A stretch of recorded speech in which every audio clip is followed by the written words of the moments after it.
아가야, 엄마 왔어. 대답 좀 해봐. 벚꽃나무 아래 작은 묘비를 붙잡고 한 여인이 울부짖고 있었습니다. 모든 기억을 잃어버린 아이의 엄마 서연이었죠. 벚꽃이 지면 이제 엄마는 뭐다. 눈처럼 흩날리는 벚꽃잎이 그녀의 눈물처럼 떨어져 내렸습니다. 그때 서연을 발견한 한 남자. 당신 살아있었던 거야? 누구세요? 저를 아세요? 순간 그는 그 자리에 얼어붙어 버렸습니다. 지금 어디서 듣고 계신지 댓글에 남겨주시고 구독, 좋아요 부탁드려요. 벚꽃이 만발한 봄. 산속 별장으로 오르는 좁은 길 위로 꽃잎들이 바람을 타고 하나둘 떨어져 내렸습니다. 하늘은 눈이 시릴 만큼 파랬고 산 전체가 연분홍빛으로 물들어 있었습니다. 어디선가 새소리가 들려왔고 바람이 불 때마다 꽃잎들이 눈처럼 한꺼번에 쏟아지곤 했습니다. 진우와 서유는 그 길을 나란히 걸어 올라갔습니다. 아무 말 없이 두 손을 꼭 잡은 채 산길을 오르는 두 사람은 그 어느 때보다도 행복해 보였습니다. 너무나 아름다운 두 사람의 미소가 하얀 벚꽃처럼 잔잔하게 번지고 있었습니다. 별장 앞에 도착하자 서유는 그 자리에 우뚝 멈추어 섰습니다. 산 전체를 뒤덮은 하얀 벚꽃이 바람에 흩날리며 눈처럼 쏟아지고 있었기 때문이었습니다. 서유는 선체로 천천히 손을 뻗었습니다. 꽃잎 하나가 그 손바닥 위에 살포시 내려앉았습니다. 차갑지도 그렇다고 무겁지도 않은 봄 특유의 가볍고 보드라운 감촉이었습니다. 서유는 그 꽃잎을 눈높이로 들어 올려 한참을 들여다보았습니다. 화사한 봄볕 아래 아이처럼 순수하게 웃는 서연의 미소가 너무나 아름다웠습니다. 이게 다 진짜 꽃이야? 진우는 그 모습을 가만히 바라보다가 조용히 고개를 끄덕이며 말했습니다. 내가 어렸을 때부터 이곳을 좋아해서 아버지가 작게 별장을 지어 놓으셨어. 너도 이렇게 좋아하니 다행이네. 이제 매년 봄마다 벚꽃 보러 같이 오면 되겠다.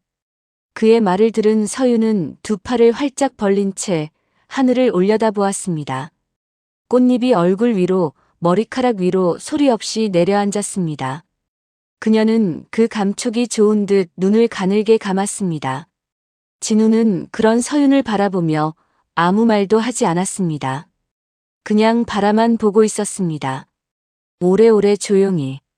조금 뒤 두 사람은 별장 앞 가장 크고 오래된 벚꽃나무 아래에 나란히 섰습니다. 굵고 단단한 나무줄기에는 세월의 흔적이 새겨져 있었고 가지마다 꽃이 탐스럽게 매달려 있었습니다. 바람이 한 줄기 지나갈 때마다 꽃잎이 어깨 위로, 손등 위로 소리도 없이 쏟아졌습니다. 진우는 잠시 서윤을 바라보다가 주머니에서 작은 상자 하나를 조심스럽게 꺼냈습니다. 손이 아주 조금 떨리고 있었습니다. 상자 안에는 작고 소박한 펜던트 목걸이가 들어 있었습니다. 화려하지 않았습니다. 하지만 안쪽에 아주 작은 글자가 섬세하게 새겨진 정성이 담긴 목걸이였습니다. 이 나무가 기억할 거야. 우리 약속을 오래오래 함께하자, 서윤아. 서윤의 발걸음이 멈추었습니다. 그녀의 눈에 천천히 눈물이 차오르며 진우를 바라보았습니다. 뭔가를 물어보려다 말을 삼키는 것처럼 입술이 잠깐 떨렸습니다. 나 같은 사람이 당신이랑 어울릴까? 작게 거의 들릴 듯 말 듯 물었습니다. 진우는 망설임 없이 대답했습니다. 서연이 너니까 함께할 수 있는 거야. 그 말에 서유는 시선을 떨구었습니다. 눈물이 쪼르르 흘러내렸습니다. 진우는 목걸이를 들어 조심스럽게 서윤의 목에 걸어주었습니다. 서윤의 머리카락이 손끝에 스쳤고 잠금새를 채우는 손이 파르르 떨렸습니다. 꽃잎이 두 사람 위로 소리 없이 쏟아졌습니다. 잠시 후 두 사람은 그 나무 아래에 나란히 앉았습니다. 땅에서는 풀냄새가 올라왔고 머리 위에서는 꽃잎이 하나둘씩 떨어졌습니다. 둘은 그렇게 한동안 말이 없었습니다. 서윤이 먼 산을 바라보다가 문득 입을 열었습니다. 나중에 딸이 생기면 아이 이름은 봄이라고 짓고 싶어. 진우가 고개를 돌려 서윤을 바라보았습니다. 봄이. 이쁜 이름이네. 벚꽃처럼 예쁜 아이면 좋겠어. 서윤이 웃으며 말했습니다. 나무 아래 이름 모를 새 한 마리가 짧게 울고 날아갔습니다. 진우도 따라 웃었습니다. 따스한 봄 햇살이 두 사람의 어깨를 나란히 감쌌고 벚꽃이 또 한 차례 조용히 쏟아졌습니다. 세상에 그 둘만 있는 것처럼 고요하고 따뜻한 오후였습니다. 그런데 그 행복한 시간이 누군가의 눈에 고스란히 담기고 있었습니다. 별장 입구 쪽 숲을 사이에 검은 차 한 대가 조용히 서 있었습니다. 창문은 굳게 닫혀 있었고 그 안에서 망원 카메라의 셔터 소리가 두어 번 작게 울렸습니다. 두 사람이 나란히 앉아 웃는 모습 진우가 서윤의 목에 목걸이를 걸어주는 순간까지 빠짐없이 렌즈에 담겼습니다. 그리고 그 차는 두 사람이 채 일어서기도 전에 아무런 소리도 없이 산길을 내려갔습니다. 그 사진은 같은 날 저녁 정숙자의 손에 들어갔습니다. 정숙자는 사진을 들고 한참을 노려보았습니다. 아무 말도 하지 않았습니다. 방 안에 불빛이 어둡게 깔려 있었고 시계 소리만 조용히 울리고 있었습니다. 그러다 탁 소리가 나도록 사진을 테이블 위에 던졌습니다. 감히 어디서 굴러온 년이 내 아들을 꼬드겨. 배경도 없고 가진 것도 없는 년이. 낮고 차가운 목소리였습니다. 방 한켠에 비스듬히 기대어 서 있던 민석이 사진을 흘끗 보더니 코웃음을 쳤습니다. 진우제 취향 참 싸구려네. 예쁜 여자 널리고 널렸는데 어디서 저런 싸구려를. 우리 집안이랑은 급이 달라도 너무 다르잖아. 정숙자가 큰아들 민석을 바라보며 맞장구 쳤습니다. 내 동생 눈이 저 모양이야. 하필이면 저런 년한테 홀려가지고. 민석은 소파에 팔을 걸치며 태연하게 물었습니다. 어머니 계획에 거슬리겠는데 그냥 놔둬요? 정숙자는 대답 대신 창밖을 바라보았습니다. 눈빛이 싸늘하게 가라앉아 있었습니다. 저런 년이 우리 집에 발을 들이면 진우도 재산도 전부 틀어막혀. 고지식한 네 아버지랑 똑같이 셋이서 똘똘 뭉쳐 우릴 제껴놓겠지. 첫째인 네가 가져야 할 것들이 전부 진우랑 전현 손에 넘어간단 말이야. 이 집안 재산이 어디서 온 줄도 모르는 년한테 흘러들어가는 건 두 눈 뜨고 못 봐. 가만 있어봐. 생각을 해야 해 생각을. 정숙자가 창밖을 노려보며 말했습니다. 그 말을 듣던 민석의 입꼬리가 천천히 올라갔습니다. 그는 더 이상 아무 말도 하지 않았습니다. 그냥 조용히 어머니의 말을 되씹는 것처럼 천천히 고개를 끄덕였습니다. 두 사람 사이에 잠시 침묵이 흘렀습니다. 창밖으로는 봄바람이 지나가고 있었고 어딘가 먼 곳에서 벚꽃이 지고 있었습니다. 아름다운 이 계절과는 상관없이 두 사람의 무서운 계획은 소리 없이 진행되고 있었습니다. 벚꽃잎이 지고 또 피고 세월은 그렇게 흘렀습니다. 몇 해가 지난 어느 봄날 새벽 강진우는 혼자 그 별장으로 오르고 있었습니다. 손에는 작은 꽃다발이 들려 있었고 구두 끝에는 흙이 묻어 있었습니다. 서두르는 기색도 멈추는 기색도 없었습니다. 그저 익숙한 발걸음으로 늘 그래왔던 것처럼 그 길을 묵묵히 올랐습니다. 바람이 불었고 꽃잎이 얼굴을 스치고 지나갔습니다. 진우는 눈을 가늘게 뜬 채 그냥 걸었습니다. 그 옛날 서윤이 그랬던 것처럼요. 벚꽃나무 아래에 도착한 그는 천천히 무릎을 꿇었습니다. 꽃다발을 내려놓고 두 손을 가지런히 모았습니다. 바람이 한 줄기 지나갔고 꽃잎이 그의 어깨 위로 손등 위로 말없이 쏟아졌습니다. 한참을 그렇게 있었습니다. 눈을 감은 채 입술을 꾹 다문 채 그 자리에 그냥 오래도록 앉아 있었습니다. 그가 있던 그 나무 아래에는 작은 비석 하나가 놓여 있었습니다. 벚꽃잎이 그 위로 조용히 내려앉고 있었습니다. 그 봄이 지나고 여름이 오고 다시 가을이 내려앉을 무렵이었습니다. 태성그룹 회의실에는 팽팽한 긴장감이 감돌고 있었습니다. 넓고 긴 테이블 한쪽에는 정장을 깔끔하게 차려입은 해외 바이어 일행이 서류를 펼쳐놓고 앉아 있었고 반대쪽에는 강민석이 느슨하게 넥타이를 고쳐 매며 자신 있는 표정으로 자리를 지키고 있었습니다. 회사의 이름을 걸고 준비한 대형 계약 발표 자리였습니다. 몇 달을 공을 들여온 자리였죠. 그런데 민석이 입을 여는 순간부터 뭔가 어긋나기 시작했습니다. 숫자가 틀렸습니다.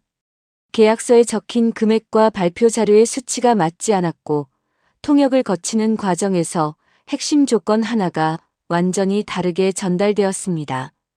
바이어 측 대표가 미간을 좁히며 손을 들었습니다. 통역사가 당황한 듯 민석을 돌아보았습니다. 잠깐의 침묵이 회의실을 가득 채웠고 그 침묵은 생각보다 훨씬 길고 무겁게 느껴졌습니다. 바이어 대표는 결국 서류를 덮고 자리에서 천천히 일어섰습니다. 악수도 없었습니다. 짧은 인사 한마디만 남긴 채 회의실 문이 닫혔고 그 문 닫히는 소리가 유독 크게 울렸습니다. 민석은 뒷짐을 지며 옆에 서 있는 비서를 흘끗 보았습니다. 뭐야, 왜 그냥 나가? 네가 뭐 잘못한 거 아냐? 통역을 잘했어야지 나보고 어쩌라는 거야? 몇 달을 준비한 큰 계약이 이렇게 허무하게 끝나다니요. 민석은 통역관과 그 자리에 남은 직원 몇 명에게 소리를 지르며 의자를 힘껏 걷어찼습니다. 그 앞에 사람들은 어쩔 줄 몰라 하며 쩔쩔매며 고개를 숙인 채 서 있을 뿐이었습니다. 회의실 밖 복도에서는 임원들이 나지막이 수군거렸습니다. 고개를 숙이고 목소리를 낮추었지만 그 내용은 짐작하기 어렵지 않았습니다. 차남 강진우가 그 자리에 있었다면 이런 식으로 끝나지는 않았을 거라는 말들이었습니다. 진우의 이름이 복도 여기저기서 조용히 오르내렸습니다. 그 소식은 곧 강 회장의 귀에 들어갔습니다. 회장은 민석을 집무실로 불렀습니다. 두꺼운 가죽 의자에 앉은 채 말없이 서류를 내려다보고 있었습니다. 햇빛이 창으로 비스듬히 들어왔고 먼지 한 점이 그 빗줄기 속에서 천천히 떠다니고 있었습니다. 민석이 문을 열고 들어서자 회장이 고개를 들었습니다. 평소보다 그의 눈빛이 더욱 매서웠습니다. 강 회장은 나지막히 말했습니다. 어떻게 된 거냐? 민석은 넥타이를 고쳐 매며 대답했습니다. 통역 문제였습니다. 제가 준비한 자료에는 문제가 없었어요, 아버지. 회장의 눈이 가늘어졌습니다. 계약서 숫자가 달랐다고 들었다. 그것도 몰랐어? 그건 무팀에서 최종본을 제때 올리지 않아서. 민석아. 회장이 조용히 불렀습니다. 민석이 당황하며 하던 말을 멈추었습니다. 나는 변명을 듣자는 게 아니야. 그 한마디였습니다. 짧고 낮은 목소리였지만 방 안의 공기가 순식간에 가라앉았습니다. 민석은 입술을 달싹이다 결국 아무 말도 하지 못했습니다. 그런데 강 회장이 천천히 자리에서 일어서려다 갑자기 한쪽 손으로 가슴을 움켜쥐었습니다. 표정이 일그러졌습니다. 그대로 몸이 옆으로 기울었고 민석이 채 손을 뻗기도 전에 회장은 의자 팔걸이를 붙잡으며 그 자리에 주저앉았습니다. 손끝이 파랗게 질려 있었습니다. 민석은 그 모습을 잠깐 내려다보았습니다. 그러나 눈 하나 깜짝하지 않았습니다. 잠시 후 문 쪽으로 고개를 돌렸습니다. 구급차 불러. 근데 기자들한테는 절대 알리지 마. 병원 응급실은 낮은 형광등 아래 분주하게 돌아가고 있었습니다. 복도에는 소독약 냄새가 가득했고 여기저기서 의료진의 발소리가 바쁘게 오가고 있었습니다. 정숙자가 달려와 민석의 손을 두 손으로 감쌌습니다. 우리 민석이 얼마나 놀랐어. 많이 놀랐지? 조금 뒤 진우가 병원 문을 밀고 들어섰습니다. 정숙자가 고개를 돌렸습니다. 아들을 바라보던 눈빛이 순식간에 달라졌습니다. 넌 왜 이제 와? 진우는 그 말에 대꾸하지 않고 곧장 병실로 들어갔습니다. 회장은 침대에 누운 채 산소 마스크를 쓰고 있었습니다. 가슴이 가볍게 오르내리고 있었고 얼굴빛이 창백했습니다. 진우가 침대 옆에 조용히 앉아 그 손을 가만히 잡았습니다. 회장의 눈꺼풀이 천천히 열렸습니다. 아들을 알아보는 듯 잡힌 손에 힘이 아주 조금 들어왔습니다. 진우야, 회사는 네가 맡아야 한다. 가늘고 힘없는 목소리였습니다. 진우는 고개를 끄덕였습니다. 말 한마디 없이 그냥 아버지의 손을 두 손으로 꼭 감싸 쥐었습니다. 눈가가 뜨겁게 달아올랐지만 그는 눈을 내리깔아 그것을 감추었습니다. 문 밖에서 그 장면을 지켜보던 정숙자의 눈이 가늘어졌습니다. 가슴 앞에 팔짱을 낀 채 한참을 그 자리에 서 있었습니다. 그러다 소리 없이 몸을 돌렸습니다. 복도 끝에서 민석이 기다리고 있었습니다. 정숙자가 다가오자 목소리를 낮추었습니다. 아버지, 정신 차리기 전에 움직여야 돼. 엄마. 정숙자는 대답 대신 복도 창밖을 바라보았습니다. 병원 마당에는 이미 잎이 다 진 나무들이 을씨년스럽게 서 있었습니다. 바람이 창문을 가볍게 흔들고 지나갔습니다. 알아. 이미 생각해뒀어. 천천히 시작하면 돼. 그것으로 끝이었습니다. 두 사람은 더 이상 아무 말도 나누지 않았습니다. 어딘가 멀리서 앰뷸런스 소리가 흐릿하게 들려왔습니다. 며칠 뒤 진우는 해외 수습 출장을 결정했습니다. 계약 실패로 인한 피해를 직접 수습하기 위해서였습니다. 짐을 챙겨 현관을 나서는데 서윤이 보미를 안고 현관 앞에 서서 기다리고 있었습니다. 보미는 아빠를 보자마자 작은 손을 허공에 뻗었습니다. 진우는 그 작은 손을 잠깐 손바닥으로 감싸 쥐었다가 놓았습니다. 보드랍고 따뜻한 감촉이었습니다. 다녀올게. 봄이랑 잘 지내고 있어. 며칠이면 될 거야. 서윤이 고개를 끄덕이며 미소를 지었습니다. 빨리 와요. 우리 걱정은 말고. 진우는 돌아서서 걸음을 옮겼습니다. 몇 발자국 가다 한 번 뒤를 돌아보았습니다. 서윤이 보미의 작은 손목을 살며시 잡아 흔들어 보이고 있었습니다. 보미가 아빠를 향해 방실방실 웃었습니다. 진우는 그 모습을 눈에 담듯 잠깐 멈추어 서 있다가 다시 발걸음을 옮겼습니다. 그가 떠나고 얼마 지나지 않아 서윤의 전화기가 울렸습니다. 발신자 이름을 확인한 서윤의 손이 잠깐 멈추었습니다. 이내 전화를 받았습니다. 네, 어머니. 저택 안방에서 전화기를 들고 있던 정숙자의 입가에 조용하고 다정한 미소가 번졌습니다. 얼굴 좀 보고 싶네. 며느리 별장으로 와줄 수 있어? 목소리는 한없이 부드러웠습니다. 하지만 그 눈빛은 목소리와는 전혀 다른 곳을 향하고 있었습니다. 창밖으로는 찬바람이 지나가고 있었고 마당의 나무들이 소리 없이 흔들리고 있었습니다. 그날 밤 저택은 조용했습니다. 정문은 굳게 닫혀 있었고 마당을 지키던 경비원도 본체에서 멀찍이 떨어진 초소로 물러나 있었습니다. 저택 안쪽 깊숙한 곳 외부와 차단된 작은 바에 불빛 하나가 흐릿하게 켜져 있었습니다. 천장 조명은 어둡게 낮추어져 있었고 테이블 위에는 새빨간 와인이 담긴 잔 2개가 나란히 놓여 있었습니다. 창밖으로는 봄비가 소리 없이 내리고 있었고 유리창에 빗방울이 하나씩 줄기를 그으며 흘러내렸습니다. 정숙자가 먼저 자리에 앉아 있었습니다. 등을 곧게 세운 채 와인잔을 손가락으로 가볍게 돌리고 있었습니다. 잔 안에서 붉은 액체가 천천히 출렁였습니다. 민석이 문을 닫고 들어와 맞은편 자리에 앉았습니다. 넥타이를 느슨하게 풀고 등받이에 기댄 자세가 느긋하기 짝이 없었습니다. 두 사람 사이에 잠시 침묵이 흘렀습니다. 빗소리만 창문을 타고 가늘게 들려왔습니다. 민석이 먼저 입을 열었습니다. 어차피 봄이 그 애도 없애야 해. 걔 살아있으면 진우 편 하나 더 생기는 거잖아. 그럼 돈도 나눠지는 거고. 정숙자는 잔을 들어 한 모금 마셨습니다. 서두르는 기색이 전혀 없었습니다. 그래. 둘 다 없어지면 좋지. 진우 그놈도 같이 보낼 수 있었으면 확실했는데. 민석이 혀를 차며 말했습니다. 그놈은 나중에, 지금은 순서대로 해. 정숙자가 낮은 목소리로 조용히 잘랐습니다. 민석은 와인잔을 들어 한 모금 마시더니 입꼬리를 비틀며 낮게 웃었습니다. 그것들만 없으면 다 내 건데. 두 사람은 새빨간 와인잔을 소리 없이 부딪혔습니다.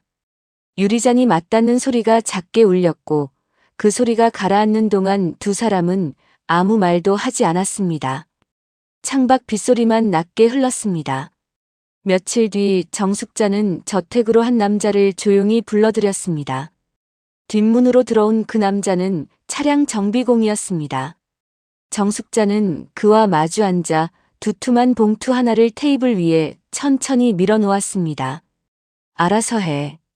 흔적 남기지 말고. 정비공은 봉투를 바라보다가 손을 뻗어 집었습니다. 손끝이 미세하게 떨리고 있었습니다. 정숙자는 그 모습을 가만히 내려다보다가 자리에서 일어섰습니다. 더 이상의 말은 없었습니다. 방 안에 정비공 혼자 남겨졌고 그는 봉투를 내려다보며 한동안 움직이지 못했습니다. 민석은 따로 움직이고 있었습니다. 회사 내부 경로를 통해 서윤명의 차량의 정비 기록을 빼돌렸습니다. 서류를 훑어 내려가던 민석의 손가락이 한 줄에서 멈추었습니다. 최근 정비 이력 없음. 민석은 서류를 덮으며 흡족한 듯 입꼬리를 올렸습니다. 같은 시각 도시 한쪽의 대학병원 소아과 복도에서는 전혀 다른 장면이 펼쳐지고 있었습니다. 회사와 강 회장의 모든 변호를 맡고 있는 최 변호사는 소아과 복도 벽에 등을 기댄 채 서 있었습니다. 손에는 종이 한 장이 들려 있었는데 그것을 내려다보는 눈빛이 초점을 잃고 허공 어딘가에 가 있었습니다. 아이 치료비 고지서였습니다. 숫자가 크고 선명하게 찍혀 있었습니다. 최 변호사는 그 종이를 접었다 폈다를 반복하다가 결국 구겨진 채로 주머니에 쑤셔 넣었습니다. 소아과 병실 안에서 아이 울음소리가 가늘게 새어나오고 있었습니다. 그때 복도 저쪽에서 구두 소리가 또각또각 가까워졌습니다. 정숙자였습니다. 반듯하게 차려입은 차림으로 천천히 걸어왔습니다. 최 변호사는 그녀를 보자마자 얼굴이 굳었습니다. 이런 곳에서 이 사람을 마주칠 줄은 몰랐던 것이었습니다. 정숙자는 그의 맞은편에 서서 봉투 하나를 꺼내 조용히 내밀었습니다. 최변, 내 수술비는 내가 해결해 줄게. 대신 처리해야 할 일이 하나 있어. 최 변호사의 시선이 봉투로 내려갔습니다. 잠시 후 쩔쩔매며 그가 입을 열었습니다. 사모님, 그건 제가 할 수 없는 일입니다. 정숙자가 말을 잘랐습니다.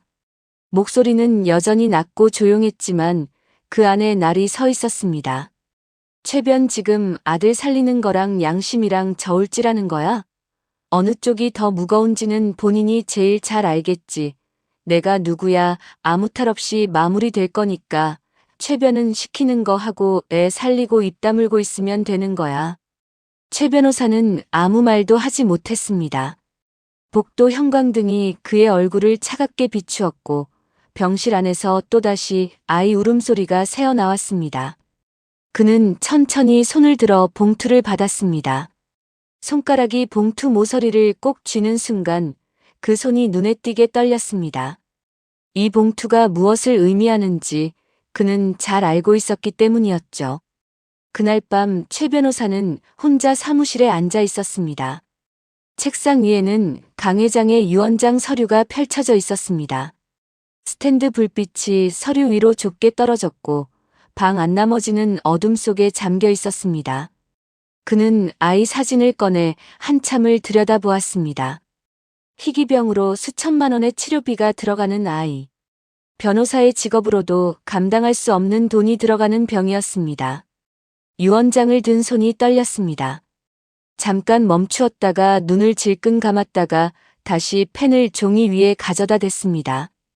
회장님, 이제는 제가 죽어서 받겠습니다. 소리도 없이 입술 사이로 흘러나온 말이었습니다.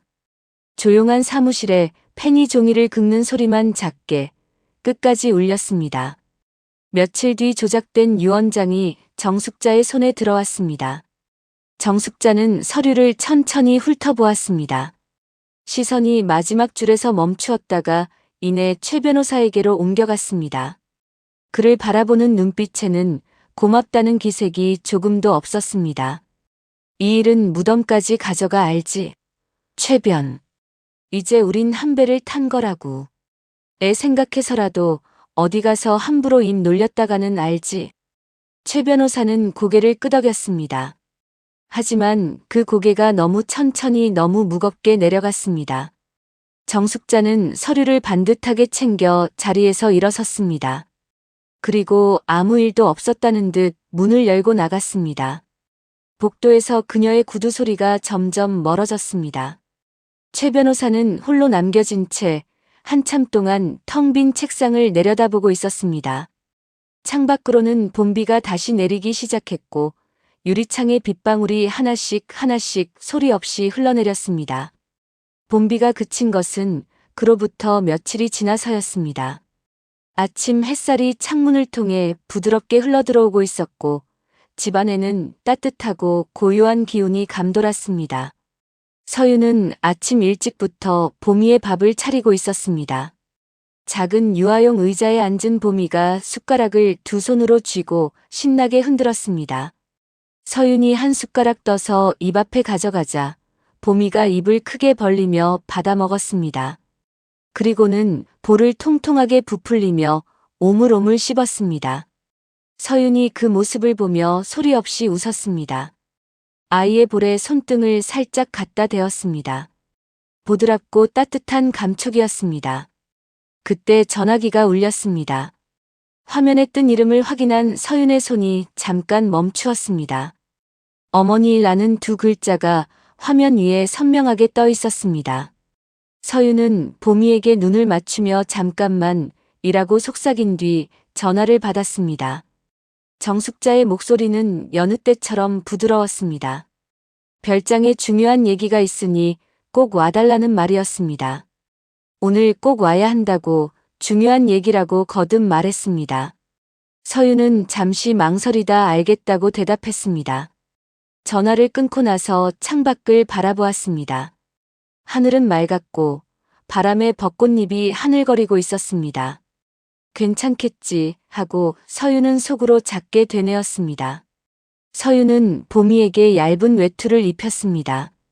작은 팔을 소매에 꿰어 넣으며 단추를 하나씩 꼼꼼하게 채웠습니다. 봄이는 엄마 손길이 좋은 듯 얌전히 앉아 있었습니다. 서윤은 봄이를 번쩍 안아 카시트에 조심스럽게 앉히고 어깨끈을 단단히 채웠습니다. 딸깍 잠금 소리가 났습니다. 서윤은 봄이의 뺨에 가볍게 입을 맞추고 운전석으로 돌아갔습니다. 출발 전 서윤은 짧게 문자 하나를 보냈습니다. 진우에게였습니다. 어머님이 부르셔서 별장 가요. 봄이랑 같이. 일 빨리 끝내고 얼른 돌아와요. 당신이랑 봄이랑 벚꽃 보러 가고 싶어. 그리고 작은 벚꽃 그림 하나를 덧붙였습니다. 전송 버튼을 누르고 전화기를 가방에 넣었습니다. 진우는 그때 해외 바이어와 긴 회의 중이었습니다. 회의실 테이블 위에 놓인 전화기 화면이 잠깐 환하게 켜졌다가 아무도 보지 않는 채로 다시 꺼졌습니다.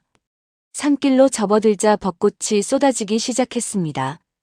양쪽으로 늘어선 벚나무들이 바람에 흔들렸고 꽃잎이 참 유리로 날아와 달라붙었다가 미끄러져 내렸습니다. 연분홍빛 꽃잎이 눈처럼 흩날리는 길이었습니다. 뒷좌석에서 봄이가 창밖을 보며 옹알거렸습니다. 작은 손가락으로 유리창을 두드리고 꽃잎이 날아올 때마다 까르르 웃음을 터뜨렸습니다. 예쁘지? 봄이야 너처럼 예쁜 벚꽃잎이네. 서윤이 백미러로 봄이를 바라보며 말했습니다. 봄이가 방실 웃으며 손을 더 세게 두드렸습니다. 서윤도 따라 웃었습니다. 봄볕이 차 안으로 따뜻하게 들어왔고 라디오에서는 잔잔한 음악이 흘러나왔습니다. 평화로운 오후였습니다. 그 시각 도심 한복판의 호텔 카페에는 정숙자와 민석이 나란히 앉아 있었습니다.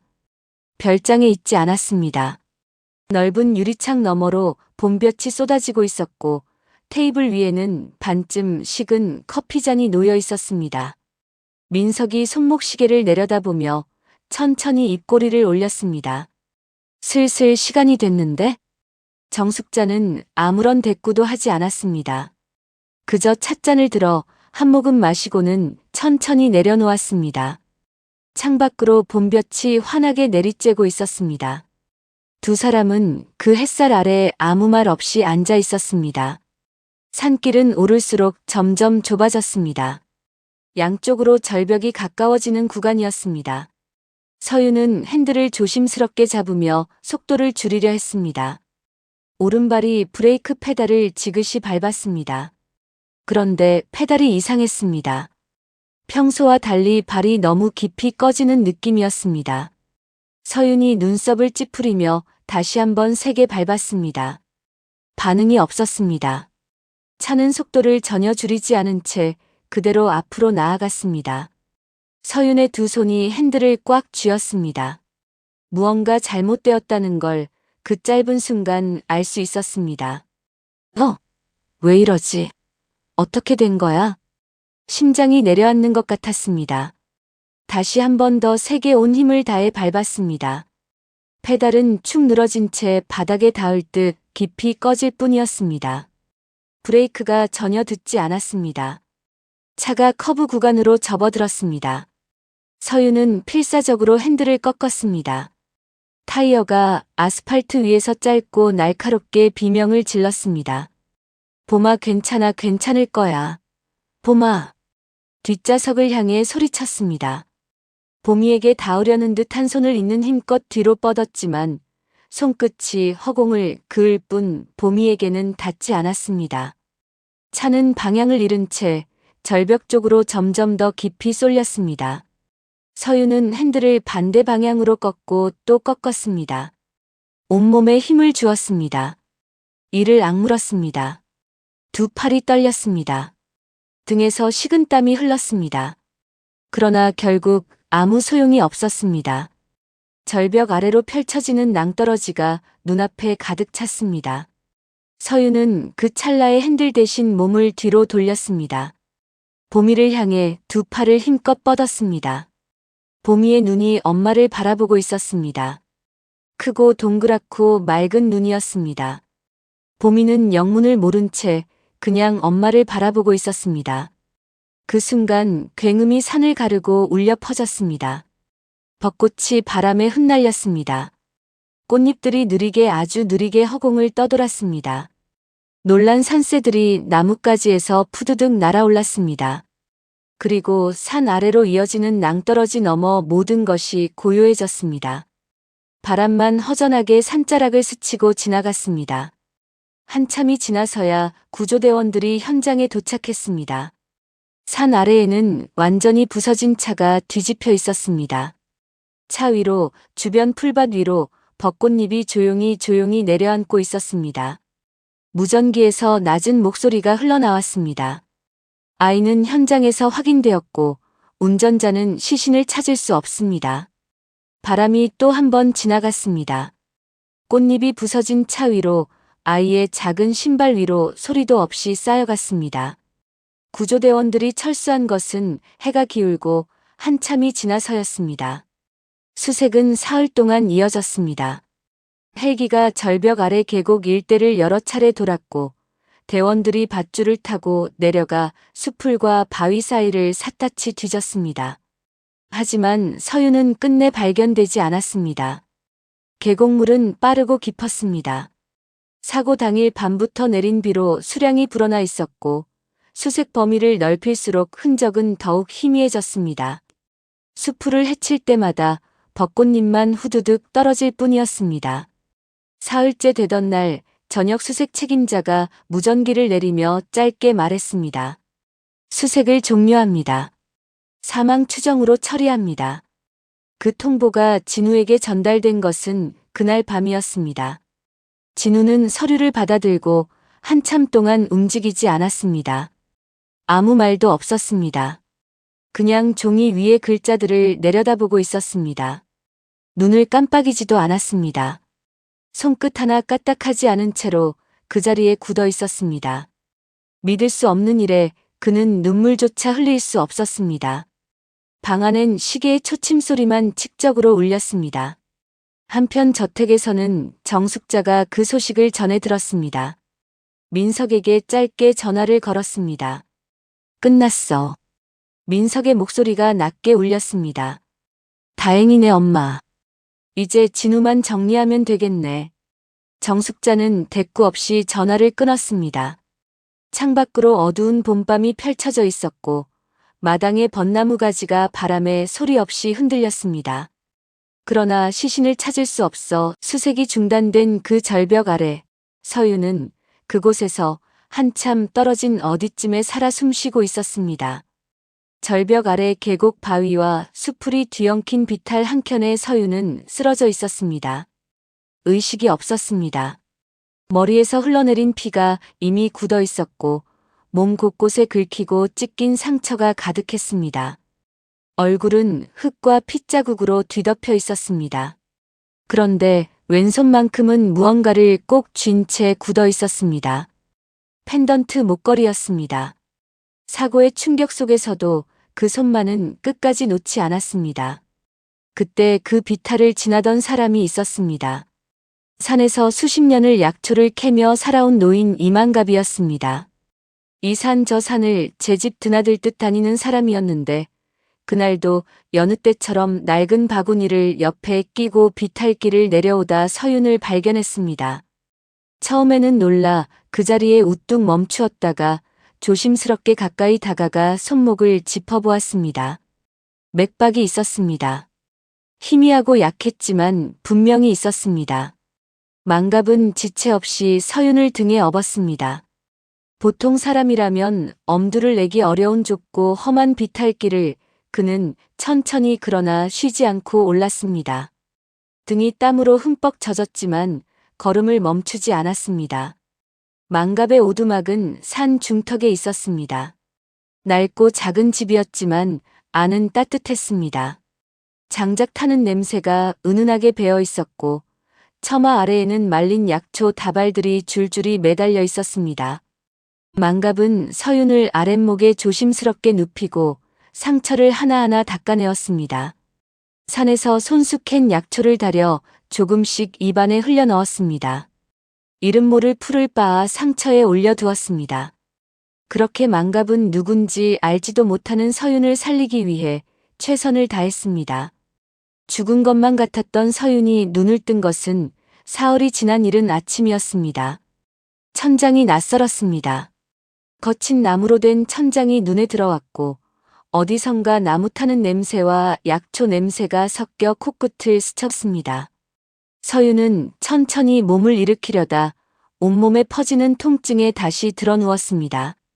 팔이 욱신거렸고 머리 한쪽이 묵직하게 아팠습니다. 만갑이 인기척을 듣고 방문을 열었습니다. 정신이 드는가? 서윤은 만갑을 바라보았습니다. 아무 말도 나오지 않았습니다. 여기가 어디예요? 목소리가 갈라지고 쉬어 있었습니다. 만갑이 물 한 그릇을 건넸습니다. 서윤은 두 손으로 그릇을 받아 한 모금 마셨습니다. 만갑이 조용히 물었습니다. 이름이 뭐야? 어디서 왔어? 서윤은 입술을 달싹였습니다. 그리고 멈추었습니다. 길고 긴 침묵이 흘렀습니다. 눈빛이 허공을 헤매었습니다. 무언가를 떠올리려는 듯 미간이 잔뜩 좁혀졌다가 이내 힘없이 풀렸습니다. 이름이 떠오르지 않았습니다. 어디서 왔는지도 왜 이곳에 있는지도 자신에게 무슨 일이 있었는지도 아무것도 떠오르지 않았습니다. 머릿속이 텅 빈 방처럼 아무것도 없었습니다. 모르겠어요. 제가 누구예요? 여기 왜 있는 거예요? 만갑은 더 다그치지 않았습니다. 그냥 조용히 옆에 앉아 있었습니다. 괜찮아, 천천히 생각나겠지. 아픈 몸이나 먼저 추스리고 생각하자고. 만갑은 생각했습니다. 무언가 안 좋은 일이 그녀에게 있었을 거란 걸요.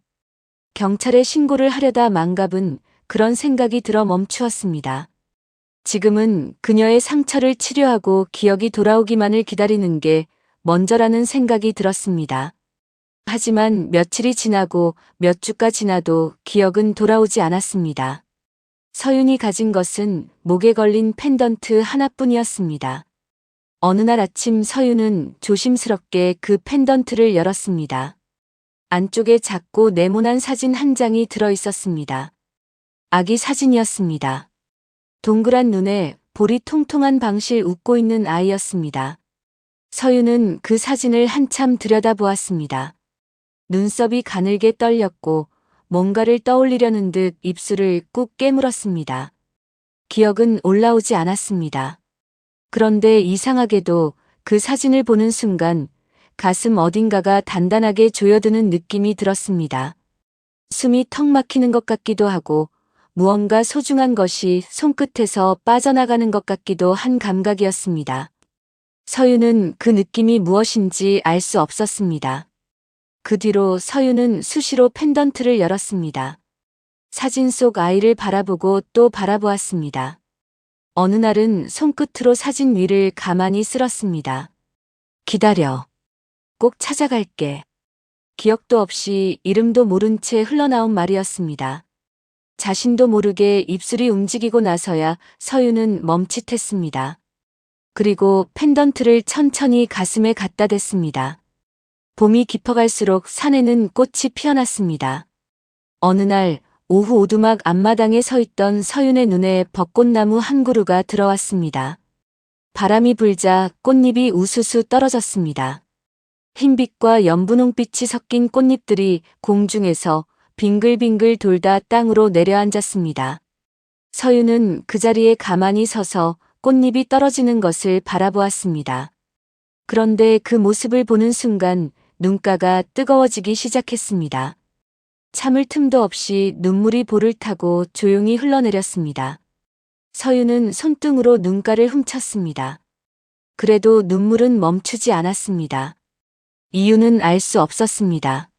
망갑이 뒤에서 울고 있는 서윤을 바라보며 물었습니다. 왜 그러는 거야? 뭐가 떠올라? 서윤은 고개를 저었습니다. 목소리가 떨렸습니다. 모르겠어요. 그냥 저 벚꽃이 떨어지는 걸 보니 슬퍼요. 가슴이 너무 아파와요. 바람이 또 한 번 지나갔습니다. 꽃잎이 서윤의 어깨 위로 머리카락 사이로 소리 없이 내려앉았습니다. 서윤은 그 감촉을 느끼면서도 걷지도 피하지도 않았습니다. 그냥 그 자리에 서서 이유를 알 수 없는 눈물을 흘리고 있었습니다. 망갑은 아무 말도 하지 않았습니다. 그냥 멀찍이 서 그 모습을 지켜보다가 조용히 돌아섰습니다. 산 너머로 저녁빛이 붉게 물들고 있었습니다. 산 너머로 저녁빛이 붉게 물들던 그 무렵 도시에서는 강진우가 보미의 장례를 치르고 있었습니다. 장례식장은 조용했습니다. 찾아오는 사람은 그리 많지 않았습니다. 회사 임원 몇 명이 짧게 다녀갔고 가까운 지인들이 말없이 빈소 앞에 고개를 숙였습니다. 진우는 상주 자리를 지키며 오는 사람마다 맞이했습니다. 눈이 충혈되어 있었지만 무너지지 않았습니다. 위를 악문 것인지 그냥 굳어버린 것인지 알 수 없는 얼굴로 그 자리를 끝까지 지켰습니다. 누군가 괜찮냐고 물으면 고개를 끄덕였습니다. 그것이 전부였습니다. 정숙자가 들어온 것은 저녁 무렵이었습니다. 장례식장에는 어울리지 않는 검은 옷을 화려하게 차려입고 손수건을 한 손에 꼭 쥔 채 천천히 걸어왔습니다. 영정 사진 앞에 서서 눈가를 찍었습니다. 주변 사람들이 지켜보는 앞에서 어깨를 들썩이며 흐느꼈습니다. 불쌍한 것, 이 어린 것이 무슨 죄가 있다고. 진우는 그 모습을 바라보았습니다. 아무 말도 하지 않았습니다. 다만 손 안에 쥐고 있던 손수건이 소리도 없이 조용히 구겨졌습니다. 손마디가 하얗게 변할 만큼 힘이 들어가 있었습니다. 빈소 한쪽 구석에 자리 잡은 정숙자와 민석은 조용히 그리고 나지막하게 무언가를 이야기하고 있었습니다. 엄마 이제 슬슬 유언장 얘기 꺼낼까? 나 입이 근질근질해. 더 못 기다리겠어. 정숙자의 목소리가 낮게 깔렸습니다. 조금 더 기다려. 진우 눈빛이 아직 살아있잖아. 지금 그것까지 터트리면 미쳐서 날뛸 텐데 그럼 시끄러워지지. 민석은 알았다는 듯 고개를 끄덕였습니다. 맞은편에서 진우가 조문객을 배웅하고 있었습니다. 민석은 그 뒷모습을 잠깐 바라보다가 입꼬리를 슬쩍 올리며 시선을 거두었습니다. 그래, 까짓 거 어차피 내 거 될 텐데 조금만 기다려준다. 장례가 끝난 뒤 진우는 보미의 무덤을 벚꽃나무 아래에 만들었습니다. 별장이 있는 산이었습니다. 서윤에게 청혼했던 그 벚꽃나무 둘이 나란히 앉아 봄이라는 이름을 처음 입에 올렸던 바로 그 나무 아래였습니다. 진우는 사람을 쓰지 않았습니다. 혼자서 땅을 팠습니다. 봄 햇살이 내리쬐는 오전 내내 말 한마디 없이 삽을 들었다 놓았다를 반복했습니다. 손바닥에 물집이 잡혔지만 멈추지 않았습니다. 흙 파는 소리와 바람 소리만 번갈아 산을 채웠습니다. 꽃잎이 진우의 어깨 위로, 땅 위로 소리 없이 쏟아졌습니다. 작은 비석을 세우고 보미의 사진을 그 곁에 놓았습니다. 진우는 그 앞에 천천히 무릎을 꿇고 앉았습니다. 벚꽃잎이 바람에 실려 비석 위로 조용히 내려앉았습니다. 봄아, 아빠가 여기 있을게. 너랑 엄마랑 함께 오기로 했던 곳에. 한 번도 데려오지 못했습니다. 데려오려고 생각만 했던 곳이었습니다. 봄이가 이 꽃잎을 보면 좋아하겠다고 서윤이랑 셋이 함께 오자고 마음속으로 벼르던 곳이었습니다. 진우는 그 생각을 입 밖에 내지 않았습니다. 그냥 한참을 그 자리에 앉아 있었습니다. 바람이 불고 또 꽃잎이 쏟아지고 그것이 반복되는 동안 진우는 움직이지 않았습니다. 며칠이 지난 뒤 진우는 사고 경위를 다시 들여다보기 시작했습니다. 처음에는 작은 의심이었습니다. 보험사에 자료를 요청했고 차량 정비 기록을 받아보았습니다. 서윤의 차는 사고 한 달 전에 정비를 마친 차였습니다. 브레이크에 이상이 없다는 확인까지 된 차였습니다. 그런데 사고 감정 결과는 단순 자연 마모로 처리되어 있었습니다. 진우는 그 서류를 오래 들여다보았습니다. 한 줄을 손끝으로 짚었다가 천천히 거두었습니다. 이상했습니다. 진우는 사고 당일 서윤의 동선을 하나씩 되짚었습니다. 서윤이 별장으로 향한 것은 어머니의 전화를 받고 나서였습니다. 그 사실을 확인한 뒤 진우는 정숙자를 직접 찾아갔습니다. 어머니, 그날 서윤이한테 전화하셨죠? 정숙자는 눈 하나 깜짝하지 않았습니다. 오히려 왜 그런 걸 묻느냐는 듯 눈썹을 살짝 올렸습니다. 내가 전화했지. 시어머니가 며느리한테 전화한 게 왜? 목소리도 표정도 전혀 흔들림이 없었습니다. 진우는 그 눈빛을 잠시 마주보다가 아무 말 없이 돌아섰습니다. 문을 닫고 나오는 순간 등 뒤에서 정숙자가 전화기를 집어드는 소리가 들렸습니다. 진우가 냄새 맡기 시작했어. 최변 단속해. 입 열면 안 돼. 민석의 목소리가 짧게 돌아왔습니다. 알았어, 엄마, 내가 처리할게. 그날 저녁 진우는 다시 산에 올랐습니다. 별장에 불을 켜지도 않고 곧장 벚꽃나무 아래로 걸어갔습니다. 무릎을 꿇고 비석 앞에 앉았습니다. 달빛이 꽃잎 사이로 가늘게 내려왔고 산속은 바람소리 하나 없이 깊고 고요했습니다. 봄아, 아빠가 꼭 밝혀낼게. 엄마가 왜 그렇게 된 건지 꼭 밝혀낼게. 목소리가 낮았습니다. 떨리지도 않았습니다. 그냥 조용하고 단단한 혼자 다짐하는 사람의 목소리였습니다. 진우는 한참을 그 자리에 앉아 있다가 천천히 일어섰습니다. 손으로 비석 위에 쌓인 꽃잎을 가만히 털어냈습니다. 조심스럽게 다치게 하지 않으려는 것처럼 아주 천천히 손을 움직였습니다. 별장으로 돌아온 진우는 책상 앞에 앉았습니다. 테이블 위에는 보험사 서류와 차량 정비 기록 그리고 정숙자로부터 온 전화 기록이 나란히 펼쳐져 있었습니다.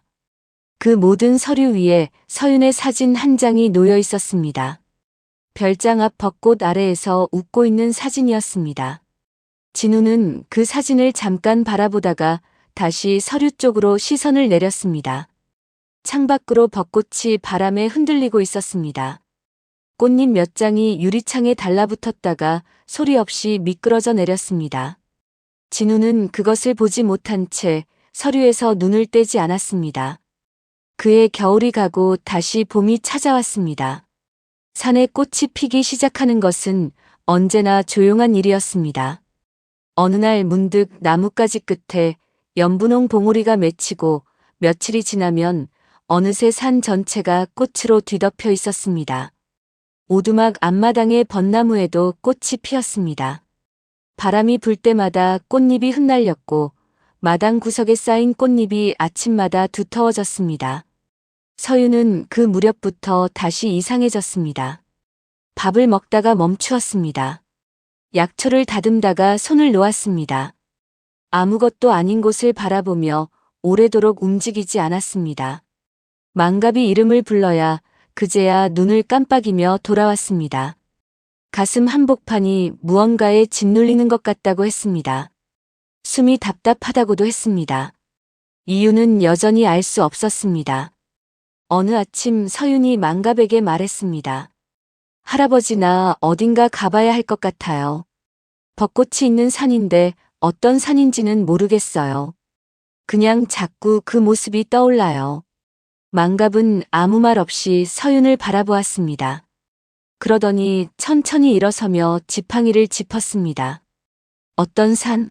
무슨 나무? 보인다고? 그럼 어떤지 자세히 얘기해봐. 두 사람은 그날부터 서윤이 보인다는 산을 찾기 시작했습니다. 정확한 지명도 정확한 길도 모르지만 꿈에 자꾸 보인다는 그 산을 서윤의 설명만으로 망갑이 앞장서 찾아다니기 시작한 것입니다. 무모한 여정. 그러나 지금은 그마저도 희망이기에 망갑은 약초를 캐며 수십 년간 다녔던 산자락을 더듬으며 그녀를 도왔습니다. 처음 찾아간 산은 인근에서 벚꽃으로 이름난 곳이었습니다. 꽃은 아름다웠습니다. 길 양옆으로 벚나무가 늘어서 있었고 꽃잎이 바람에 끊임없이 흩날렸습니다. 서윤은 그 길을 천천히 걸으며 주위를 살폈습니다. 발걸음을 멈추고 눈을 감기도 했습니다. 바람을 느끼고 꽃향기를 맡고 귀를 기울였습니다. 하지만 아무것도 떠오르지 않았습니다. 가슴을 조여오는 그 낯선 감각이 느껴지지 않았습니다. 서윤은 결국 주저앉아 무릎 위에 손을 올렸습니다. 여기가 아닌 것 같아요. 여긴 아무런 느낌도 들지 않아요. 망갑이 옆에 앉으며 말했습니다. 괜찮아. 어차피 이렇게 찾아다니는 것부터가 바보짓인걸. 그렇게 두 번째, 세 번째, 여섯 번째, 10번째 산을 오르던 날이었습니다. 가파른 비탈길을 오르다 서윤이 돌부리에 발이 걸려 넘어졌습니다. 망갑이 손을 뻗었지만 이미 넘어진 뒤였습니다. 순간 어지러움이 왔습니다. 눈앞이 잠깐 흐려지는가 싶더니 무언가 짧은 장면이 스쳤습니다. 누군가의 손이었습니다. 따뜻하고 단단한 손이 자신의 손을 꼭 잡고 있는 장면이었습니다. 그리고 웃음소리. 자신의 웃음소리인 것 같기도 했습니다. 꽃잎이 흩날렸습니다. 서윤은 그 자리에 멈추었습니다. 할아버지 지금 뭔가 봤어요. 누군가의 손이 보였어요. 내 손을 잡고 있었어요. 망갑이 서윤의 팔을 부축하며 물었습니다. 어떤 손이었어? 서윤은 손바닥을 내려다보았습니다. 따뜻한 손이었어요. 그게 다예요. 그 다음은 모르겠어요. 망갑은 아무 말하지 않고 서윤이 일어서는 것을 도왔습니다. 11번째 산을 찾은 것은 그로부터 한참 뒤였습니다. 차에서 내려 산 입구에 들어서는 순간이었습니다. 서윤의 발걸음이 멈추었습니다. 멈추려고 한 것이 아니었습니다. 다리가 먼저 움직임을 멈추었습니다. 서윤은 주위를 천천히 둘러보았습니다. 산 전체에 벚꽃이 피어 있었고 바람이 불 때마다 꽃잎이 폭포처럼 쏟아졌습니다. 꽃잎이 얼굴 위로 어깨 위로 내려앉았습니다. 가슴이 조여들었습니다.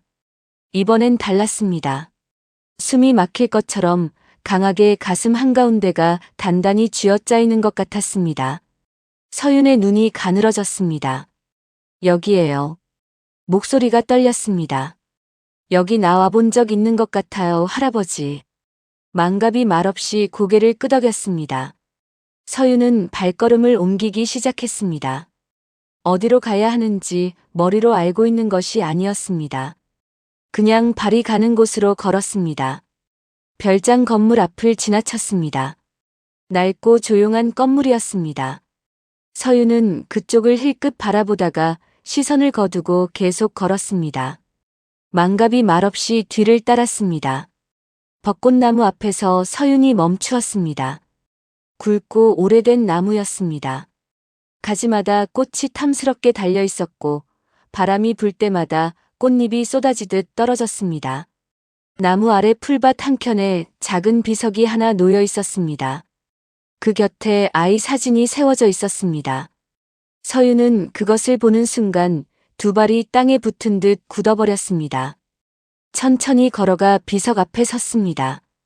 비석에 새겨진 이름을 읽었습니다. 강봄. 두 글자였습니다. 서윤은 손을 들어 그 이름 위를 손끝으로 천천히 짚었습니다. 차갑고 단단한 돌의 감촉이 손끝에 전해졌습니다. 그리고 펜던트를 꺼냈습니다. 펜던트를 열어 안에 사진을 꺼냈습니다. 비석 옆에 세워진 아이 사진과 나란히 들었습니다. 똑같았습니다. 동그란 눈, 통통한 볼방실 웃는 입. 완전히 같은 아이였습니다. 손이 떨리기 시작했습니다.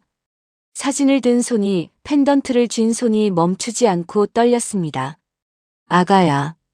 목소리가 부서지듯 흘러나왔습니다.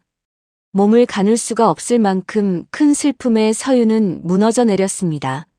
네가 여기 있었구나. 무릎이 꺾였습니다. 서윤은 비석 앞에 그대로 주저앉았습니다. 이마를 비석에 갖다 댔습니다. 차가운 돌의 감촉이 이마에 닿았습니다. 참았던 눈물이 한꺼번에 쏟아졌습니다. 소리 없이 어깨가 흔들렸습니다. 벚꽃이 바람에 흩날려 서윤의 등 위로 머리카락 사이로 말없이 내려앉았습니다. 미안해 미안해 아가야. 엄마가 왜 이제야. 망갑은 멀찍이 서서 그 모습을 바라보았습니다. 다가가지 않았습니다. 그냥 조용히 뒤에서 지켜보고 있었습니다. 서윤은 한참을 그렇게 엎드려 있었습니다. 눈물이 땅으로 떨어졌습니다. 꽃잎이 또 쏟아졌습니다. 그 속에서 서윤은 속으로 되뇌었습니다. 이 벚꽃이 지면 이제 못 와. 엄마도 널 만나러 갈 거니까. 그때 우리 하늘에서 만나자 내 아가. 아무것도 기억나지 않는 서윤은 이대로 그만 모든 걸 포기하고 싶었습니다. 그때 산길 아래쪽에서 발소리가 들려왔습니다. 천천히 그러나 또렷하게 가까워지는 발소리였습니다. 발소리는 천천히 가까워졌습니다.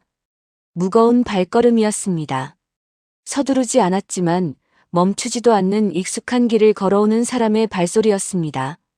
꽃잎이 흩날리는 사이로 인기척이 점점 뚜렷해졌습니다.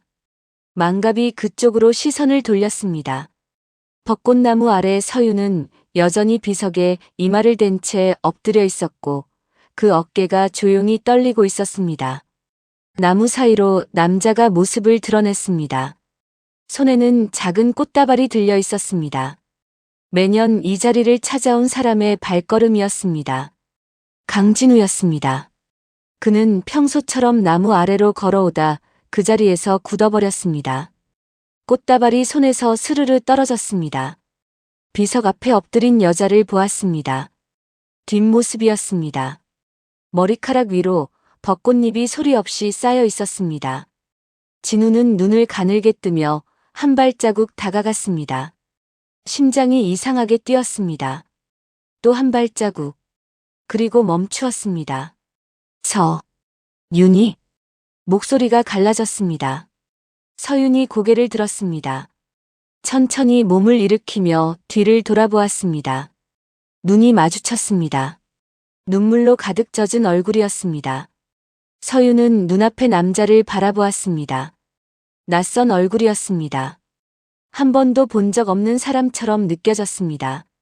서윤은 반사적으로 뒤로 물러섰습니다. 누구세요? 그 한마디에 진우의 얼굴이 무너졌습니다. 입술이 달싹였지만 말이 나오지 않았습니다. 눈가가 뜨겁게 달아올랐습니다. 그는 한 발자국 더 다가갔습니다. 나야. 모르겠어? 나야 서윤아. 서윤은 그 자리에 굳었습니다. 남자의 눈을 바라보았습니다. 알아보지 못했습니다. 기억이 없었습니다. 하지만 이상하게도 더 뒤로 물러서지지 않았습니다. 다리가 말을 듣지 않는 것 같았습니다. 진우는 성큼 다가와 서윤을 끌어안았습니다. 서윤의 몸이 딱딱하게 굳었습니다.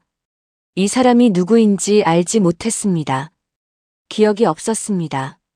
그런데 이상하게도 밀쳐낼 수가 없었습니다. 가슴 어딘가에서 무언가가 잡아당기는 것 같았습니다. 진우는 서윤의 어깨를 두 손으로 꼭 잡은 채 오열했습니다. 어깨가 들썩이고 등이 흔들렸습니다. 참으려는 기색도 없이 그냥 무너졌습니다. 어떻게 된 거야? 어디에 살아 있었던 거야? 그때 망갑이 천천히 다가왔습니다. 진우가 눈물을 닦으며 고개를 들었습니다. 망갑은 조용한 목소리로 그동안의 일을 전했습니다. 절벽 아래에서 서윤을 발견한 것, 오두막으로 데려온 것, 기억을 잃은 채 산속에서 지내온 세월. 진우는 말없이 들었습니다. 듣는 내내 눈가에 눈물이 멈추지 않았습니다. 손등으로 닦아도 고개를 들어도 계속 흘러내렸습니다. 살아있었구나, 살아있었어. 믿을 수가 없어요. 감사합니다. 정말 감사합니다. 그 말을 망갑에게 한 것인지 아니면 허공을 향해 한 것인지 알 수 없었습니다. 진우는 서윤 앞에 다시 섰습니다. 서윤은 여전히 진우를 알아보지 못하는 눈빛으로 바라보고 있었습니다. 진우는 손을 들어 서윤의 목에 걸린 펜던트를 가리켰습니다. 잠깐 숨을 고르고 목소리를 가다듬었습니다. 저 펜던트 내가 여기서 너한테 줬어. 바로 이 나무 아래에서. 서윤의 눈이 펜던트로 내려갔습니다. 이 나무가 기억할 거야 라고 했었어. 기억 안 나. 서윤은 손을 들어 펜던트를 손바닥으로 감쌌습니다. 진우가 계속 말했습니다. 그날 벚꽃이 지금처럼 쏟아졌어. 너는 꽃잎을 손바닥에 올려놓고 이게 다 진짜 꽃이냐고 물었지. 눈을 동그랗게 뜨고 어린아이처럼 웃었어. 나무 아래에 둘이 나란히 앉아서. 딸이면 봄이라고 짓자고 했어. 네가 먼저 말했어.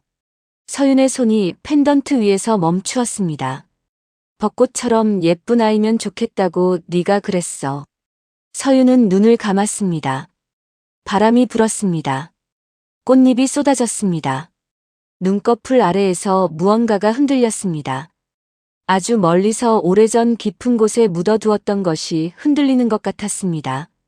손을 잡던 감촉이 떠올랐습니다. 따뜻하고 단단한 손의 온기였습니다. 꽃잎이 쏟아지고 웃음소리가 들리고 작고 보드라운 아이의 뺨이 눈앞에 떠올랐습니다. 밥을 먹이던 숟가락 카시트에 채우던 안전벨트 딸깍하던 잠금 소리. 백미러 속에서 방실 웃던 동그란 눈. 그리고 뒷좌석을 향해 필사적으로 뻗었던 손이 떠올랐습니다. 봄이. 서윤이 눈을 번쩍 떴습니다. 무릎이 꺾였습니다. 진우가 달려들어 서윤을 붙잡았습니다. 서윤은 진우의 팔 안에서 온몸을 떨었습니다. 눈물이 폭포처럼 쏟아졌습니다. 말이 제대로 나오지 않았습니다. 숨이 막혔습니다. 가슴 속에서 무언가가 한꺼번에 터지는 것 같았습니다. 봄이가 거기 있었는데 내가 못 잡았어. 진우는 서윤을 더 세게 끌어안았습니다. 두 사람이 벚꽃 아래에서 함께 무너졌습니다. 꽃잎이 두 사람 위로 말없이 쏟아졌습니다. 망갑은 뒤에서 그 모습을 한참 바라보다가 조용히 몸을 돌렸습니다. 나무 사이로 천천히 걸어가 그 자리에서 멀어졌습니다. 조용히 눈물을 훔치며 망갑은 한숨을 길게 내쉬었습니다. 한참이 지났습니다. 서윤의 울음이 조금씩 잦아들었습니다. 진우의 품 안에서 숨을 고르는 소리만 조용히 들렸습니다. 진우는 서윤의 등을 천천히 토닥였습니다. 바람이 불고 꽃잎이 지고 또 바람이 불었습니다. 그 반복이 한동안 이어졌습니다. 서윤이 가늘게 떨리는 목소리로 다시 말했습니다. 보미가 거기 있었는데 내가 못 잡았어. 진우는 잠깐 눈을 감았다가 떴습니다. 그리고 대답했습니다. 아니야, 내 잘못 아니야. 낮고 단단한 목소리였습니다. 진우는 서윤의 어깨를 한 번 더 꼭 잡았습니다. 그리고 천천히 고개를 들어 비석을 바라보았습니다. 꽃잎이 비석 위로 조용히 내려앉고 있었습니다. 진우의 눈빛이 천천히 그러나 분명하게 굳어갔습니다. 슬픔과는 다른 무언가가 그 안에 단단히 자리를 잡기 시작하고 있었습니다. 벚꽃은 여전히 쏟아지고 있었습니다. 벚꽃이 지기 시작했습니다. 나무 아래 두 사람이 오래도록 그 자리에 앉아 있는 동안 꽃잎은 점점 더 많이 떨어졌습니다. 바람이 불 때마다 가지가 흔들렸고 흔들릴 때마다 꽃잎이 우수수 쏟아졌습니다. 진우는 서윤의 곁에 앉아 비석을 바라보았습니다. 눈빛이 굳어 있었습니다. 슬픔이 아니었습니다. 그보다 훨씬 단단하고 차가운 무언가였습니다. 그날 이후 진우는 움직이기 시작했습니다. 서윤이 살아있다는 사실은 아무에게도 알리지 않았습니다. 망갑의 오두막에 서윤을 머물게 한 채 진우는 혼자 조용히 자료를 모으기 시작했습니다. 제일 먼저 찾은 것은 차량 브레이크 감정이었습니다. 보험사에서 처리한 감정 결과를 믿을 수 없었습니다. 진우는 외부 전문가를 직접 섭외했습니다. 사고 당시 수거된 차량 잔해 일부가 아직 보관되어 있었습니다. 전문가는 그것을 사흘 동안 들여다보았습니다. 그리고 결과를 가지고 왔습니다. 자연 마모가 아닙니다. 여기 보시면 절단면이 너무 깨끗해요. 도구를 사용해서 의도적으로 끊어낸 흔적입니다. 조사하면서 감시관이 알았을 텐데 누군가 의도적으로 사실을 숨긴 것 같아요. 진우는 그 말을 듣는 동안 아무 표정도 짓지 않았습니다. 보고서를 받아들고 한 줄 한 줄 천천히 읽었습니다. 손끝이 종이 모서리를 꼭 쥐었습니다. 손마디가 하얗게 변했습니다. 그 무렵 저택에서는 정숙자가 낌새를 챘습니다. 진우가 조용히 움직이고 있다는 것을 눈치챈 것이었습니다. 민석에게 전화를 걸었습니다. 진우가 이상하게 움직여. 최변 만나지 못하게 해. 당장. 민석이 빠르게 대답했습니다. 알아서 할게, 엄마, 아무 걱정하지 마. 그리고 곧바로 최 변호사에게 전화를 걸었습니다. 하지만 전화를 건 시각이 너무 늦었습니다. 최 변호사는 이미 진우와 마주하고 난 뒤였습니다. 진우가 최 변호사를 찾아간 것은 그보다 이틀 전이었습니다. 변호사 사무실은 어두컴컴했습니다. 책상에 스탠드 하나만 어두운 방을 밝히고 있었습니다. 진우가 문을 열고 들어서자 최 변호사가 자리에서 일어섰습니다. 얼굴이 창백했습니다. 마치 무엇 때문에 그가 여기에 왔는지 이미 알고 있다는 듯 몸이 반응을 했습니다. 진우가 차분한 목소리로 말했습니다. 변호사님, 저 다 알아요. 그냥 말씀해 주세요. 최 변호사는 그 말에 그대로 굳었습니다. 오랜 침묵이 흘렀습니다. 스탠드 불빛이 그의 얼굴을 비추었습니다. 눈 아래가 퀭하게 꺼져 있었고 손이 책상 위에서 미세하게 떨렸습니다. 그는 천천히 진우 앞에 무릎을 꿇었습니다. 그리고 두 손으로 얼굴을 가리며 흐느꼈습니다. 그의 어깨가 격하게 흔들리고 있었습니다. 죄송합니다. 목이 메어 말이 제대로 나오지 않았습니다. 잠시 후 손을 내리고 눈을 들었습니다. 눈가가 벌겋게 달아올라 있었습니다. 아이 수술비 때문에 어쩔 수가 없었어요. 정말 어쩔 수가 없었습니다. 진우는 아무 말도 하지 않았습니다. 그냥 듣고 있었습니다. 최 변호사는 유언장 조작의 전말을 하나씩 털어놓았습니다. 정숙자가 병원 복도에서 나타난 것 봉투를 내밀며 했던 말 떨리는 손으로 펜을 들었던 그 밤 모든 것을 말했습니다. 다 털어놓고 나서 최 변호사는 두 손으로 얼굴을 감싸 쥔 채 오래도록 움직이지 않았습니다. 진우는 녹음기를 멈추었습니다. 조용히 자리에서 일어섰습니다. 민석이 최 변호사에게 전화를 건 것은 그로부터 이틀 뒤였습니다. 전화기가 울렸지만 최 변호사는 받지 않았습니다. 다시 울렸습니다. 또 받지 않았습니다.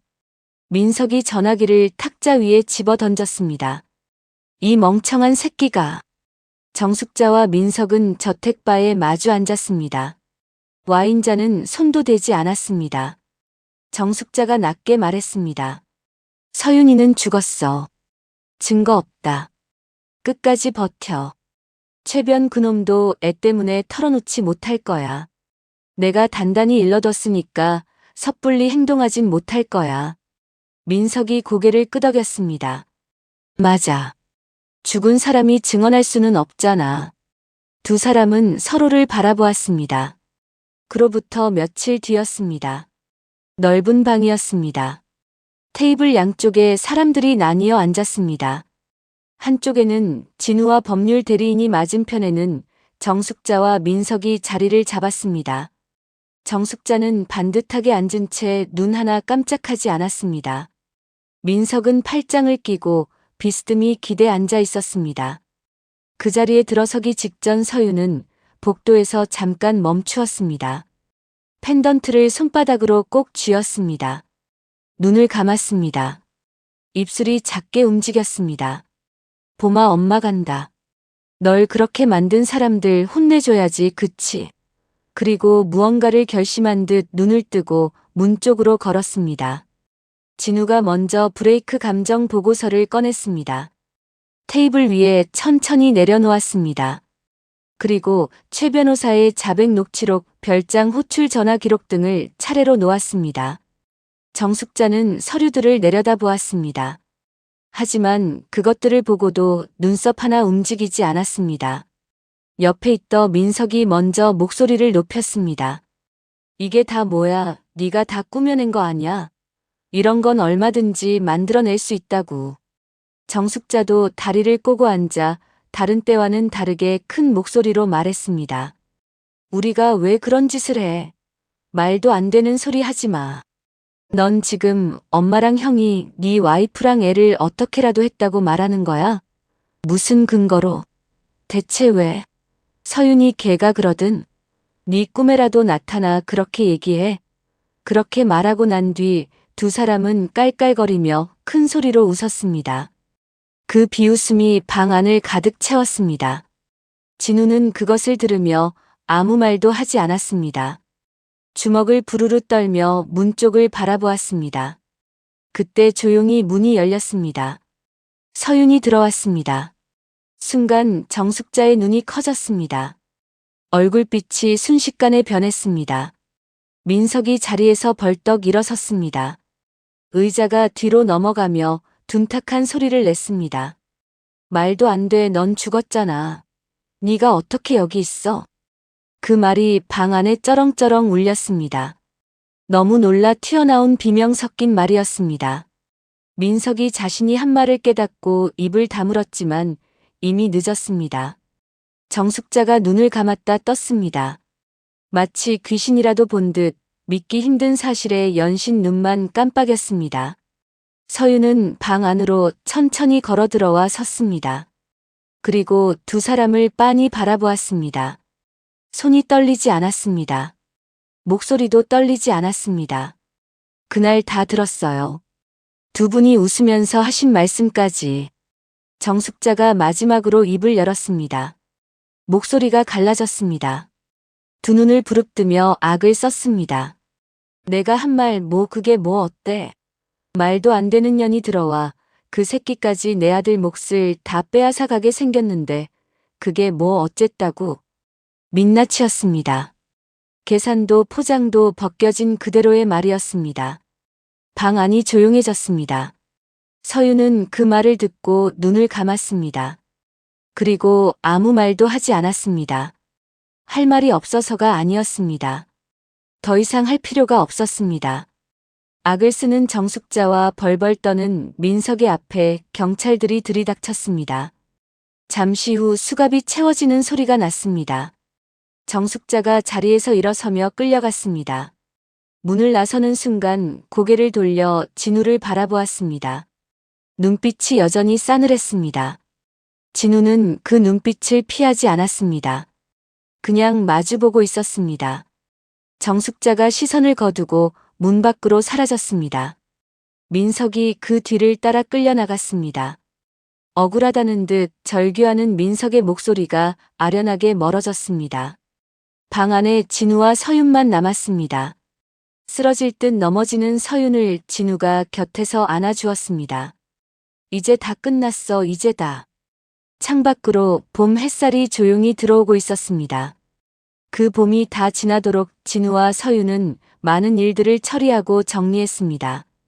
법적인 절차는 천천히 진행되었습니다. 서류가 오가고 진술이 정리되고 브레이크 감정 결과와 변호사의 자백 녹취가 증거로 채택되었습니다. 조작된 유언장은 무효 처리되었습니다. 강 회장은 병원에서 회복 중이었고 진우가 찾아가 그간의 일을 천천히 전했습니다. 회장은 듣는 내내 눈을 감고 있었습니다. 다 듣고 난 뒤에도 한참을 그러고 있었습니다. 그러다 힘겹게 손을 들어 진우의 손을 잡았습니다. 아무 말도 하지 않았습니다. 그것으로 충분했습니다. 최 변호사는 자수했습니다.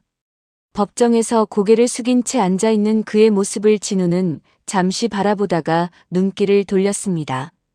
용서할 준비가 된 것인지 아닌지 진우 자신도 알 수 없었습니다. 다만 지금 당장은 그것이 중요하지 않았습니다. 서윤은 그 모든 시간 동안 망갑의 오두막에 머물렀습니다. 기억은 돌아왔지만 몸이 따라오는 데는 시간이 필요했습니다. 감각이 돌아오는 것처럼 감정도 조금씩 제자리를 찾아갔습니다. 어느 날은 밥을 먹다가 숟가락을 내려놓고 한참을 창밖을 바라보았습니다. 어느 날은 약초를 다듬다가 손을 멈추고 눈을 감았습니다. 망갑은 그럴 때마다 아무것도 묻지 않았습니다. 그냥 옆에 있었습니다. 다시 봄이 왔습니다. 산에 벚꽃이 피기 시작했습니다. 오두막 마당의 나무에도 꽃봉오리가 맺혔습니다. 서윤은 그것을 보았습니다. 작년처럼 이유 모를 눈물이 쏟아지지는 않았습니다. 그냥 오래도록 바라보았습니다. 가슴 어딘가가 아팠지만 그 아픔이 무엇인지는 이제 알았습니다. 진우가 오두막을 찾아온 것은 꽃이 한창 피어난 날이었습니다. 손에 작은 꽃다발을 들고 있었습니다. 두 사람은 나란히 산을 올랐습니다. 망갑도 함께였습니다. 좁은 산길을 세 사람이 천천히 걸었습니다. 말이 없었습니다. 발 아래 풀냄새가 올라왔고 머리 위로 꽃잎이 흩날렸습니다. 벚꽃나무 앞에 도착했습니다. 나무는 변함이 없었습니다. 굵고 오래된 줄기 가지마다 탐스럽게 매달린 꽃. 바람이 불 때마다 꽃잎이 폭포처럼 쏟아졌습니다. 나무 아래 비석이 있었고 비석 위에 꽃잎이 소복하게 쌓여 있었습니다. 진우가 먼저 다가가 비석 위의 꽃잎을 조심스럽게 털어냈습니다. 그리고 꽃다발을 내려놓았습니다. 무릎을 꿇고 두 손을 모았습니다. 잠시 그렇게 있다가 조용히 말했습니다. 봄아, 엄마 돌아왔어. 서윤이 그 옆에 무릎을 꿇었습니다. 비석 앞에 앉아 강봄이라고 새겨진 두 글자를 손끝으로 천천히 짚었습니다. 차갑고 단단한 돌의 감촉이었습니다. 눈가가 뜨겁게 달아올랐습니다. 참으려 했지만 눈물이 볼을 타고 흘러내렸습니다. 서윤은 그것을 닦지 않았습니다. 그냥 흘리면서 비석을 바라보았습니다. 엄마 이제 안 떠날게. 벚꽃 필 때마다 올게. 아빠랑 같이 우리 봄이가 있는 여기로 맨날 맨날 올게. 그래도 되지? 엄마 미워하지 않을 거지? 미안해 아가 정말 보고 싶다 우리 봄이. 목소리가 떨렸습니다. 그래도 끝까지 말했습니다. 망갑이 두 사람 뒤에 조용히 서 있었습니다. 진우가 고개를 들어 망갑을 바라보았습니다. 그리고 자리에서 일어나 망갑 앞에 섰습니다. 허리를 깊이 숙였습니다. 살려주셔서 감사합니다. 망갑이 천천히 고개를 저었습니다. 이 사람이 살고 싶어 했어요. 내가 한 게 아니에요. 짧고 담담한 말이었습니다. 진우는 고개를 들어 망갑의 눈을 바라보았습니다. 더 이상 말을 잇지 못하고 다시 고개를 숙였습니다. 망갑은 그것을 받아주듯 조용히 고개를 끄덕이고 뒤로 물러서서 나무 옆 풀밭에 천천히 앉았습니다. 진우가 서윤의 곁으로 돌아와 나란히 앉았습니다.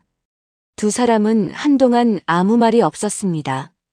바람이 불었고 꽃잎이 쏟아졌습니다. 비석 위로 꽃다발 위로 두 사람의 어깨 위로 소리 없이 내려앉았습니다. 서윤이 펜던트를 꺼냈습니다. 목에서 조심스럽게 빼어 손바닥 위에 올려놓았습니다. 그리고 자리에서 일어나 벚꽃나무 가지 쪽으로 걸어갔습니다. 손이 닿는 낮은 가지 하나를 골라 펜던트를 걸었습니다. 펜던트가 바람에 가볍게 흔들렸습니다. 안쪽에 든 작은 사진이 빛을 받아 반짝였습니다. 봄아, 엄마 여기 있을게. 서윤이 그 자리에 서서 펜던트를 한참 바라보았습니다. 꽃잎이 날아와 펜던트 위에 살짝 걸렸다가 바람에 다시 날아갔습니다. 진우가 다가와 서윤의 곁에 섰습니다. 두 사람이 나란히 나무를 바라보았습니다. 잠시 후 진우가 말했습니다. 여기서 다시 시작하자. 봄이도 그걸 원할 거야. 서윤은 대답 대신 고개를 끄덕였습니다. 그리고 천천히 진우의 손을 잡았습니다. 진우가 그 손을 꼭 쥐었습니다. 두 손이 맞잡힌 채 바람을 맞았습니다. 꽃잎이 쏟아졌습니다. 나무 위로, 비석 위로 맞잡은 두 손 위로 벚꽃이 말없이 내려앉았습니다. 망갑이 풀밭에 앉아 그 모습을 바라보다가 눈을 가늘게 뜨며 하늘을 올려다보았습니다. 파랗고 높은 하늘이었습니다. 서윤의 목소리가 조용히 흘렀습니다. 벚꽃은 매년 져요. 근데 매년 다시 피잖아요. 그래서 이별이 끝이 아닌가 봐요. 진우는 대답하지 않았습니다. 그냥 서윤의 손을 더 꼭 잡아주었습니다. 바람이 한 번 더 지나갔습니다. 꽃잎들이 춤을 추듯 허공을 떠돌다가 천천히 땅으로 내려앉았습니다. 두 사람 위로, 비석 위로, 펜던트 위로 그 봄날의 햇살 아래 벚꽃은 여전히 지지 않고 흩날리고 있었습니다. 허공으로 봄을 닮은 벚꽃잎이 흐드러지게 날리고 있었습니다.